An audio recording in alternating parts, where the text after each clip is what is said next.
Okay, we are talking about Hess law of constant heat summation. In this term, you can see the constant heat summation. The word summation means it is the addition.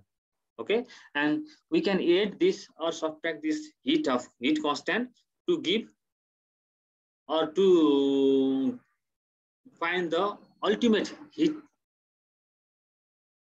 of reaction. And we know that since change in internal energy and change in enthalpy are functions of state of the system, that means both del E and del S are state function. Heat evolved or absorbed in the given reaction must be independent of the manner in which the rate of the reaction is brought about. Thus, it depends only on the initial state and final state of the system and not the manner or the steps in which the change takes place. This generalization is known as Hess law.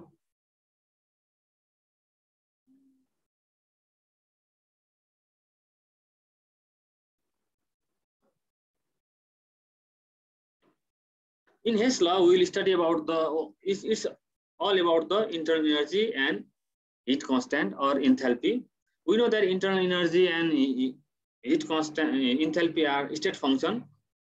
So because they don't depend upon the steps. They only depends upon the final state. How much is the final energy or how much is the final heat of reaction. They only depend upon the initial and final stage. So on the basis of this, Hess law has been determined, has given some important information. What is the important information of Hess law? It states that regardless of the multiple stages or steps of a reaction, the total enthalpy change for the reaction is the sum of all changes. Now, what Hess law says is that without considering the steps of the reaction, how many steps the reaction took place, or how many processes the reaction took place, we can find the total heat in that reaction by summing the all steps. प्रत्येक स्टेपमा कति स्टेपमा जस्तै कुनै पनि reaction चाहिँ 3 स्टेपमा भयो भने we can find the total heat of the reaction by adding the subtracting or by calculating the each step of heat of reaction. भन्न मतलब के भन्छ भने it doesn't जतिवटा स्टेप भए पनि जतिवटा प्रोसेसमा रिएक्सन भए पनि फाइनल हिट अफ कन्स्टेन्ट भनेको त्यसको एडिसन, त प्रत्येक स्टेपमा जति इन्भल्भ भछ त्यसको एडिसन हो भनेर भन्छ. This law is manifestation of that enthalpy is a state function. यसले भन्नु खोजेको भने इन्थाल्पी भनेको स्टेट फंक्शन पनि हो भनेको. जसलाई चाहिँ हामीले फाइनल चाहिँ कसरी क्याल्कुलेट गर्न सकिन्छ भने त्यो प्रत्येक स्टेपमा इन्भल्भ भएको रिएक्सनलाई चाहिँ एड गरेर फाइनल चाहिँ क्याल्कुलेट गरिन्छ. कुनै पनि रिएक्सनको टोटल इन्थाल्पी कति इन्भल्भ भएको छ भन्ने कुरा हैन. जेनरली अहिलेसम्म हामीले पढेको के थियौं डाइरेक्ट फाइनल मात्र दिएको हुन्थ्यो हैन. त्यसको रिएक्सनमा कतिवटा स्टेप हुन्छ भन्ने कुरा कुनै पनि हामीले पहिला पढेको थिएनौं. अब त्यो रिएक्सनलाई ब्रेक डाउन गर्ने भए चाहिँ त्यहाँ धेरै स्टेपहरु हुन सक्छ हैन कुनै पनि रिएक्सनमा. अनि प्रत्येक स्टेपमा चाहिँ certain amount of energy loss or gain भएको हुन्छ हैन. अब त्यो प्रत्येक स्टेपको एनर्जी लस अर गेनलाई चाहिँ एड गर्यो भने चाहिँ हामी चाहिँ टोटल निकाल्न सकिन्छ. त्यसलाई नै Hess law of constant heat summation भनिन्छ. We can state the law in other way. अर्को तरिकाले पनि यसलाई स्टेट गर्न सकिन्छ. If a chemical change can be made to take place in 2 or more different ways, whether in 1 step or 2 or more steps, the amount of total heat change is same, no matter which method the change is brought about. हैन कुनै पनि reaction चाहिँ दुईटा अथवा तीनटा स्टेपमा अथवा दुईटा तीनटा प्रोसेसमा भए पनि त्यसको फाइनल भनेको चाहिँ त्यो सबैको सम हो भनेर भन्न सकिन्छ. This law helps us to calculate the overall change in enthalpy by summing up the changes for each step of the way until product is formed. Sir, यो लको यही लको आधारमा चाहिँ हामीले चाहिँ टोटल हिट कति इन्भल्भ भएको छ भन्ने कुरा चाहिँ फाइन्ड आउट गर्न सकिन्छ. जसले चाहिँ एड अथवा एड सबैलाई चाहिँ एड गरेर अथवा सम गरेर हामीले चाहिँ निकाल्न सकिन्छ. All steps have to proceed at the same temperature and equation for the individual steps must be balanced. तर हाम्रो इम्पोर्टेन्ट कुरा के हुनु पर्यो सबै इक्वेशनहरु चाहिँ ब्यालेन्स हुन पर्यो र एउटा कन्स्टेन्ट टेम्परेचरमा हुन पर्यो।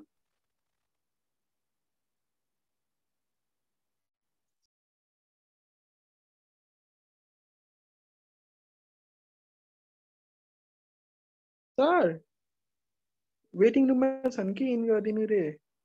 सरी वेटिङ रुममा ओके छन् इन गरिदिनु रे?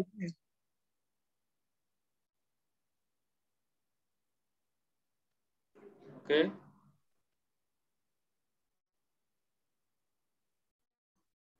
The principle underlying Hess law doesn't just apply to enthalpy and can be used to calculate other states of functions like change in Gibbs energy and entropy. यो चाहिँ Hess law को principal हामीले चाहिँ इन्थाल्पीमा मात्र होइन कि गिब्स इनर्जीमा पनि apply गर्न सकिन्छ अनि इन्ट्रोपीमा पनि एप्लाई गर्न सकिन्छ। एउटा इक्जाम्पल हेरौँ, इलिस्ट्रेट गरौँ है यसलाई। हाम्रो दिस इलिस्ट्रेसन जस्तै burning of carbon dioxide burning of carbon. When carbon burns, it converts to carbon dioxide, but there are many steps, more than one steps. For example, carbon plus oxygen ले burn गर्दाखेरि CO2 बनाउँछ हैन, जसको energy चाहिँ generally कति release हुन्छ -94.05 kilo calorie release हुन्छ। तर this reaction generally takes place in two steps. Only first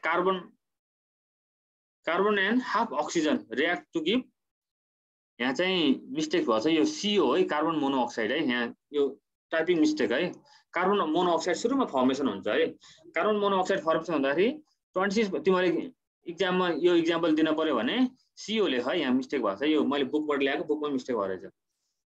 अनि डेल एच चाहिँ यति माइनस इनर्जी रिलिज हुन्छ। अब यो कार्बन मोनोअक्साइड फेरि हाफ अक्सिजनसँग रिएक्ट गरेर यहाँ CO2, तर यहाँ तल र माथि परेछ कि यो रिएक्सन है, CO प्लस हाफ O2, यहाँ CO2 हुन पर्ने, यो CO2 यहाँ तल जानु पर्ने, यो माथि तल भयो चाहिँ फाइनल्ली हाम्रो के बन्ने भयो, यहाँ चाहिँ CO2 हुने भयो। भने चाहिँ CO2 बन्नलाई पहिला कार्बन मोनोअक्साइड बन्यो, कार्बन मोनोअक्साइड फेरि अक्सिजनसँग रिएक्ट गरेर कार्बन डाइअक्साइड बन्यो। यसरी त्यहाँ दुईटा स्टेप हुन्छ। अब टोटल इनर्जी कति खर्च गर्यो भन्दाखेरि दुईटाको सम गरिदियो भने चाहिँ हाम्रो ओरिजिनल फाइनल रिएक्सन जस्तै आउने भयो। यसरी चाहिँ हामीले चाहिँ कुनै पनि रिएक्सनको कुनै पनि स्टेपहरुमा भएको इनर्जी लाई लिएर चाहिँ हामीले चाहिँ फाइनल रिएक्सन चाहिँ क्याल्कुलेट गर्न सक्छौं, जसलाई चाहिँ हेस लले चाहिँ हामीलाई चाहिँ यसरी गर्न सकिन्छ भनेर एउटा ल दिएको छ। त्यसको आधारमा हामीले चाहिँ यसरी क्याल्कुलेट गर्न सक्ने भएका छौं है। त्यसैगरी फर्मेसन अफ सोडियम हाइड्रोक्साइड, अनि सोडियम हाइड्रोक्साइड फर्मेसन हुँदा जस्तै डिफरेन्ट स्टेपहरु छ। The formation of sodium hydroxide from metallic sodium present another example of Hess law. The process can be carried out in two ways. Sodium hydroxide हामीले दुई तरिकाले बनाउन सकिदो रहेछ हैन। एउटा चाहिँ माथिको फर्स्ट वे, तलको सेकेन्ड वे। जस्तै माथिको फर्स्ट वे के छ, सोडियम प्लस अक्सिजन रिएक्ट गरेर सोडियम अक्साइड बनाउँछ हैन, डाइसोडियम अक्साइड बनाएपछि फेरि यो डाइसोडियम अक्साइड चाहिँ वाटरसँग रिएक्ट गरेर बल्ल सोडियम हाइड्रोक्साइड बनाउँछ। अब यहाँ रिलिज भएको इनर्जी क्याल्कुलेट गर्दाखेरि यसरी 156 किलो क्यालोरी यसरी रिलिज भएको छ, यो एउटा मेथडबाट। अब अर्को मेथडबाट यहाँ चाहिँ डाइरेक्ट अक्सिजनसँग रिएक्ट गरेर गरेछ हैन, सुरुमा यसरी बनाउन पनि सकिदो रहेछ। सोडियम मेटललाई अक्सिजनसँग रिएक्ट गर्यो अनि त्यसलाई फेरि वाटरसँग ट्रिट गरेपछि सोडियम हाइड्रोक्साइड बनाउन सकियो। यो इन्डस्ट्रियल प्रोसेस हो है। अर्को प्रोसेस भने कसरी पनि बनाउन सकिन्छ भने मेटललाई सोडियम मेटल डाइरेक्ट वाटरसँग ट्रिट गरेर अनि त्यसमा चाहिँ हाइड्रोजन र अक्सिजन पास गराउने। यसरी गर्दा ओभरअल यसरी गर्दा पनि ओभरअल 156 2 मोल अफ सोडियम बन्नको लागि 156 किलो क्यालोरी। यसरी यो अर्को मेथडले बनाउँदा पनि 156 किलो क्यालोरी। भनेको हाम्रो हेस लको भने अनुसार यहाँ एप्लिकेबल भयो भएन। जुन मेथडले गरे पनि जस्तो मेथडले गरे पनि सेम अमाउन्ट अफ इनर्जी लाग्छ हैन। जुन प्रोसेसले गरे पनि एउटा प्रोडक्ट चाहिँ फाइनल स्टेजमा जाँदाखेरि चाहिँ 2 स्टेप लाए पनि 3 स्टेप लाए पनि अथवा अर्कै मेथडले बनाए पनि त्यो फाइनल प्रोडक्ट बन्न चाहिँ सधैँ कन्स्टेन्ट अमाउन्ट अफ इनर्जी लाग्छ।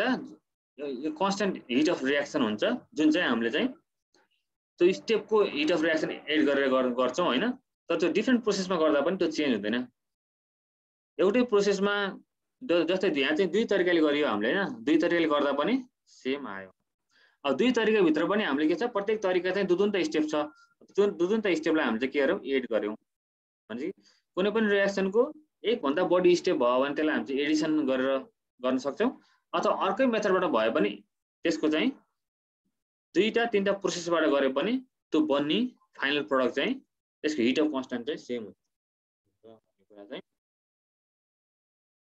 हेस लले डिस्क्राइब गर्छ It is obvious from the above example that the addition of a series of chemical equation we can obtain not only the resultant product of the series of the reaction but also the net heat effect. It is therefore clear that thermochemical equation may be multiplied, added or subtracted like ordinary algebraic equation. For this reason, Hess law has been a great service in the indirect determination of heat of formation. अब यसो हेर्दाखेरि हामीले चाहिँ अब यहाँ के गर्न सक्यो हामीले कुनै पनि एउटा थर्मोकेमिकल रिएक्सनलाई हामीले चाहिँ मल्टिप्लाई गरेर एड मल्टिप्लाई पनि गर्न सक्यो हैन एड पनि गर्न सक्यो सबट्र्याक्ट पनि गर्न सक्यो लाइक अल्जेब्रिक इक्वेसन केको लागि हाम्रो फाइनल प्रोडक्ट बनाउनको लागि फाइनल प्रोडक्टमा कति हिट निक्लिन्छ भन्ने कुरा निकाल्नको लागि हामीले कुनै पनि रिएक्सनहरुको टर्म त्यसको मोलिकुल अगाडि हामीले मल्टिप्लाई पनि गर्न सक्छौं त्यो रिएक्सन टोटल रिएक्सनलाई हामीले एड पनि गर्न सक्छौं दुईटा रिएक्सनलाई अथवा सबट्र्याक्ट पनि गर्न सक्छौं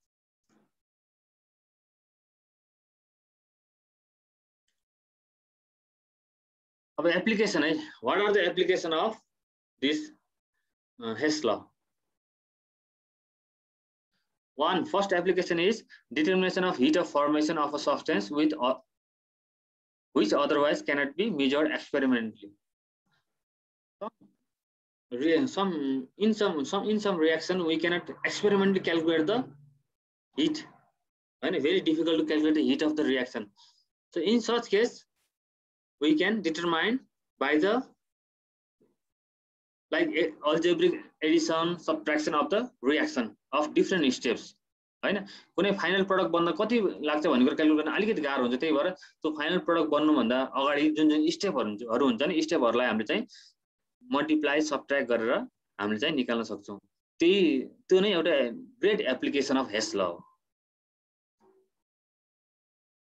फर एक्जाम्पल हेरौं है अब हामीले चाहिँ यहाँ चाहिँ के निकाल्नु पर्ने हुन्छ भने find the heat of formation of ethyl alcohol भनेको C2H5OH C2H5OH को हिट अफ फर्मेसन कति हुन्छ होला भनेर निकाल्न चाहिँ हामीले चाहिँ by applying the Hess law we can calculate the heat of formation of this ethyl alcohol. For that we need different other reactions in various steps. अरु रिएक्सन पनि चाहिन्छ हामीलाई यसको लागि डाइरेक्ट हामीले त निकाल्न सक्दैनौं अब त्यो अरु रिएक्सनबाट जस्तै अरु रिएक्सनहरु चाहिँ हामीले चाहिँ यहाँ यसरी निकाल्न सक्छौं जस्तै यो इथेनोल चाहिँ अक्सिजनको प्रेजेन्समा बन्ड भएर जो चाहिँ यो चाहिँ हामीले चाहिँ हिट एनर्जी क्याल्कुलेट गर्न सक्छौं अनि कार्बन र अक्सिजनको hit energy heat of reaction calculate गर्न सक्छौं हाइड्रोजन र अक्सिजनको पनि हिट अफ रिएक्सन क्याल्कुलेट गर्न सक्छौं तर यसको चाहिँ हिट अफ रिएक्सन क्याल्कुलेट गर्न गाह्रो छ किनभने यसको हिट अफ रिएक्सन भनेको कस्तो हुन्छ हेर त कस्तो हुन्छ होला C2H5OH बन्ने रिएक्सन कस्तो हुन पर्छ यस्तो हुन पर्यो कार्बन हुन पर्यो हाइड्रोजन हुन पर्यो अक्सिजन हुन पर्यो यो तीनटा मिलेर चाहिँ C2H5 यस्तो रिएक्सन बन्छ अनि यसरी चाहिँ C2H5OH इथेनोल बन्छ यो चाहिँ एकदम टेक्निकली हैन experimentally it is very difficult to calculate हैन तर from these reactions by applying Hess law we can calculate this overall reaction or heat of formation of ethanol यो हामीले अस्ति पनि मैले भन्थे नि एउटा अस्ति पनि एउटा हामीले न्यूमेरिकल गरेको थियौ हैन त्यसमा चाहिँ मिथेनको न्यूमेरिकल गरेको थियौ सेम हो यसमा पनि हैन त्यसमा चाहिँ हामी चाहिँ हिट अफ कम्बसन हरु देख्थ्यौ हैन बल्दाखेरि अनि हिट अफ फर्मेसन निकालेको थियौ यहाँ पनि अब हामीले हिट अफ फर्मेसन निकाल्न सक्छौं अब यसलाई कसरी निकाल्छौं हामीले अस्तिको सेम प्रोसेस हो अब यहाँ पनि अब हामीले चाहिँ यो सबै अल्जेब्रा म्याथमेटिक्स है यो सबै तिमीले चाहिँ अब यहाँ अब कार्बन डाइअक्साइडलाई हटाउन पर्यो हामीले हैन कार्बन डाइअक्साइडलाई हटाउन पर्यो अक्सिजनलाई पनि हटाउन पर्यो अनि वाटरलाई हटाउन पर्यो सरी अक्सिजनलाई हटाउने हैन के अक्सिजन मेन त कार्बन डाइअक्साइडलाई हटाउन पर्यो जीरो बनाउन पर्यो अनि वाटरलाई नि जीरो बनाएपछि अनि हामीले चाहिँ राइट ह्यान्ड साइडमा चाहिँ मिथानोल मात्र भएछ मलाई 2 ले मल्टिप्लाई गर्न पर्यो हैन कार्बनलाई 2 ले मल्टिप्लाई गर्यौं अनि यहाँ 2 CO2 आयो अनि यता पनि 3 CH2 3 हाइड्रोजन वाटर बनाएपछि एउटा ओभरअल रिएक्सन यस्तो बन्छ हैन यसलाई चाहिँ हाम्रो सुरुको रिएक्सनसँग घटाइदियो भने चाहिँ subtracting equation this first equation determination of heat of various reaction by using Hess laws we can calculate the heat of or enthalpies of many reactions which otherwise cannot be measured directly. For example, from the following equation the enthalpy of dimerization of NO2 can be calculated. And other reactions which are very difficult to calculate experimentally like this dimerization reaction we can also determine using the principle of Hess law. For example, you can see here nitrogen and oxygen reacting to form nitrogen dioxide and nitrogen and oxygen is given to form nitrous oxide. So how we can calculate? Just subtracting from this one to this one we get the total energy this one. So such type of dimerization reaction we can calculate through this process.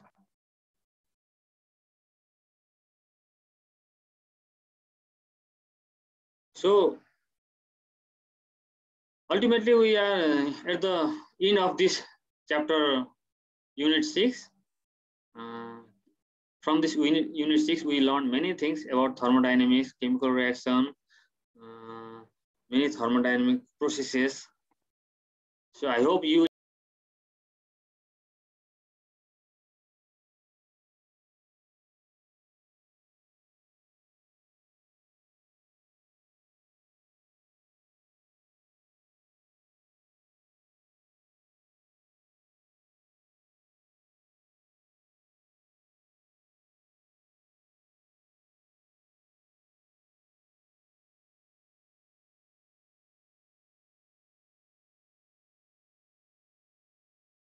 गरिदिन्छु म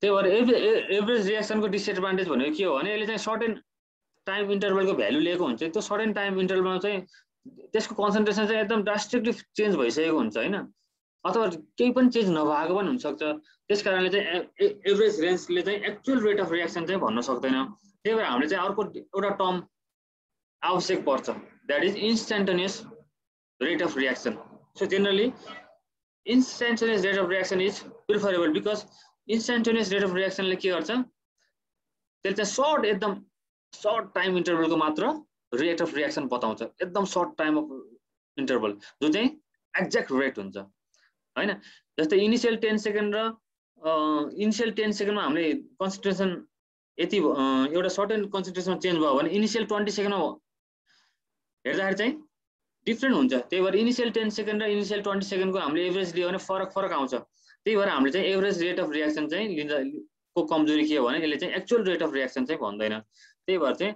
हामीले चाहिँ जहिले पनि instantaneous rate of reaction चाहिँ लिन जरुरी हुन्छ किनभने त्यो इन्स्ट्यान्टेनियस रेट अफ रिएक्सनलाई चाहिँ त्यो पार्टिकुलर सर्टेस्ट टाइमको रेट अफ रिएक्सन दिन्छ सर्टेस्ट टाइममा चाहिँ रेट अफ रिएक्सन चाहिँ त्यसको कन्सन्ट्रेसन एकदम ड्रास्टिक डिफरेन्स नहुने भएर चाहिँ हामीले चाहिँ इन्स्ट्यान्टेनियस रेट अफ रिएक्सन लिने गर्छौं जुन चाहिँ एभरेज रिएक्सन भन्दा अलिकति हामीलाई चाहिँ बेनिफिशियल हुन्छ the reaction in need slowing down with time अब यो रिएक्सन हेर्नु भने टाइम बित्दै जाँदाखेरि एकदम स्लो हुँदै गछ एकदम स्लो भन्छ जस्तै लास्ट 40 सेकेन्डमा त यसको रिएक्सन एकदम स्लो हुँदै गछ we shall see that average rate are not always useful they cover a large time interval during which the rate of reaction changes significantly हैन एभरेज अब जस्तै एभरेज यही रिएक्सनमा हामीले 10 सेकेन्ड लियौं भने अब यही रिएक्सन चाहिँ 50 सेकेन्ड सा भएको थियो 50 सेकेन्ड लियो भने अलि डिफरेन्ट आउँछ त्यही भएर चाहिँ यसलाई चाहिँ हामीले चाहिँ एक्चुअल रेट अफ रिएक्सन चाहिँ कम्पेयर गर्न सक्दैनौं so a better way of estimation of rate of reaction is needed and that is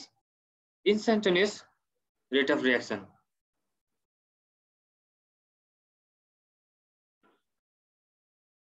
अब इन्स्ट्यान्टेनियस रेट अफ रिएक्सन भनेको कस्तो let's see here average rate of reaction covers a large time interval and give different value than that of actual rate of reaction isn't it as I mentioned earlier so for getting a broader insight into the time taken for completion and other purposes instantaneous rate is used which represent as follows it is a better way to estimate the rate of reaction, which consider the time interval as small as possible. If the interval be infinitesimally small, that is del t approaches 0, the rate of reaction is referred to as instantaneous reaction and is written in calculus form as rate is equal to d concentration by dt. Right? Instantaneous rate of reaction भनेको चाहिँ एउटा इन्फाइनाइटेसिमली small time चेन्जमा भएको change in कन्सन्ट्रेसनलाई लिएर हामीले express गर्ने concentration हो हैन. We can find it as rate of reaction is equal to d concentration at that particular time. And the एकदम short duration मा dt भनेको एकदम short temperature short time which tends to 0. So we can get the instantaneous rate as follows.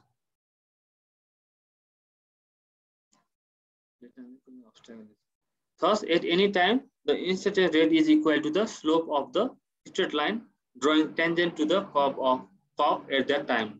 So, instantaneous time अब एक curve बाटै निकाल्न पर्यो भने के निकाल्ने?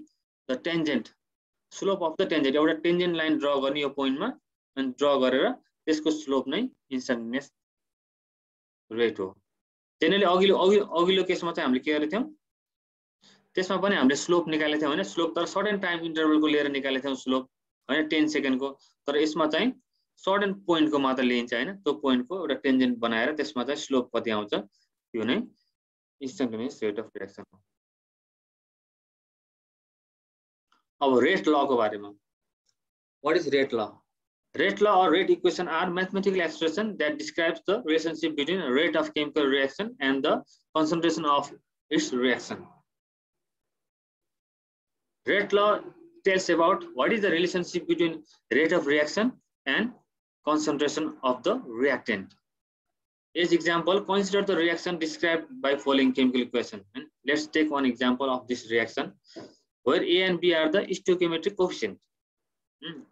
Then the rate law for this reaction is written as rate is equal to K, A to the power M and B to the power N, in which concentration of A and B represent the molar concentration of the reactants and K is the rate constant, which is specific for particular reaction at a particular temperature.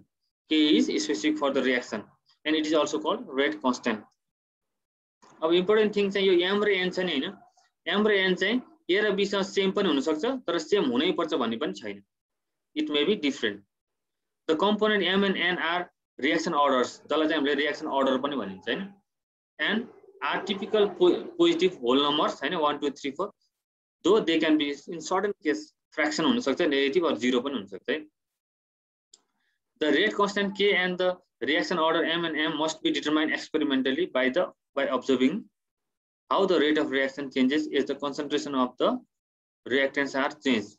So the M र N को value भनेको चाहिँ यो A र B भनेको के हो? यो त केमिकल इक्वेसनलाई ब्यालेन्स गर्ने एउटा नम्बर मात्र हो हैन. A र B भनेको केमिकल इक्वेसनलाई स्टोइकियोमेट्रिकली ब्यालेन्स गर्ने एउटा नम्बर मात्र हो. M र N भनेको के हो? It is the experimentally determined value. कुनै पनि रिएक्सनमा चाहिँ यो रिएक्टेन्ट र प्रोडक्टले कसरी असर गर्छ.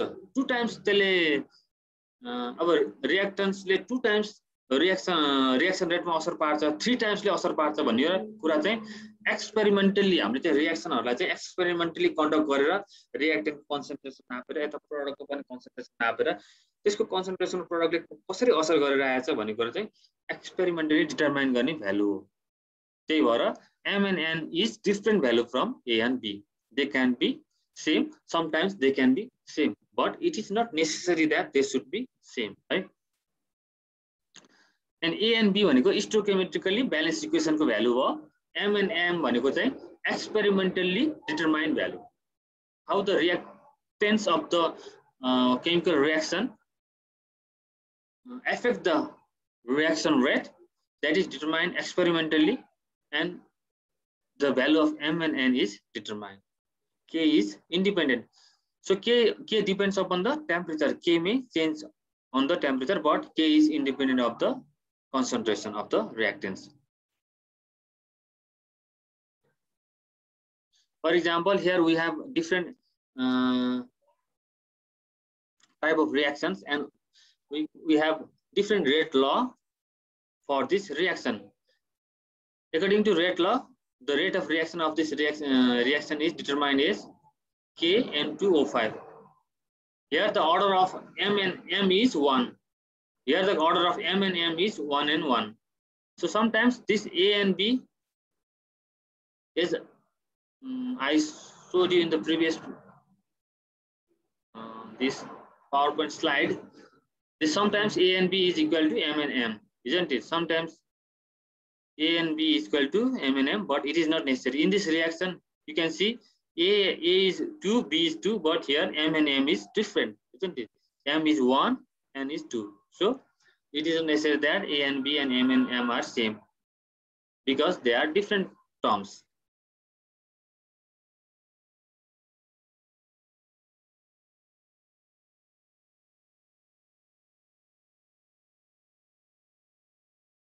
Order of a reaction भन्ने छ हैन. Order of reaction भनेको के हो? It is defined as the sum of the power of concentration in the rate law. अब rate law मा चाहिँ त्यो पावरहरु कन्सन्ट्रेसन एड गर्ने हो भने चाहिँ order of reaction आउँछ. जस्तै अहिलेको रिएक्सन मा चाहिँ KAMN AMBN थियो हैन, rate of reaction. अब यो रिएक्सन को order कसरी निकाल्ने? The order of reaction is M plus N गर्यो भने order of reaction आउँछ.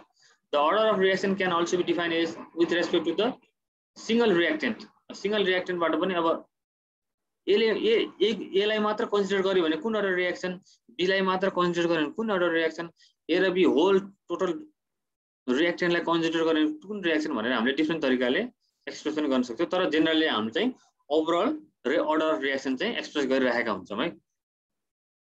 जस्तै अब रेट अफ जस्तै N2O5 मा चाहिँ यो के आयो भने यसको अर्डर अफ रिएक्सन 1 भयो. यसको केसमा अर्डर अफ रिएक्सन यहाँ यसको S2 मा नि 1 छ, I2 पनि 1 छ, 1 1 जोडेपछि 2 रेट अफ रिएक्सन चाहिँ अर्डर अफ रिएक्सन 2. अनि यो रिएक्सनमा चाहिँ कति हो अर्डर अफ रिएक्सन 1 छ यहाँ हैन, 1 + 2 गरेपछि 3. अब यो रिएक्सनमा चाहिँ 1 + 1/2 गर्यो भने 1.5. यसरी हामीले चाहिँ अर्डर अफ रिएक्सन निकाल्न सक्छौं. अब अर्डर अफ रिएक्सन चाहिँ 1 आयो भने फर्स्ट अर्डर रिएक्सन, 2 आयो भने सेकेन्ड अर्डर रिएक्सन, 3 आयो भने थर्ड अर्डर रिएक्सन, 0 आयो भने 0 अर्डर रिएक्सन. यसरी हाफ आयो भने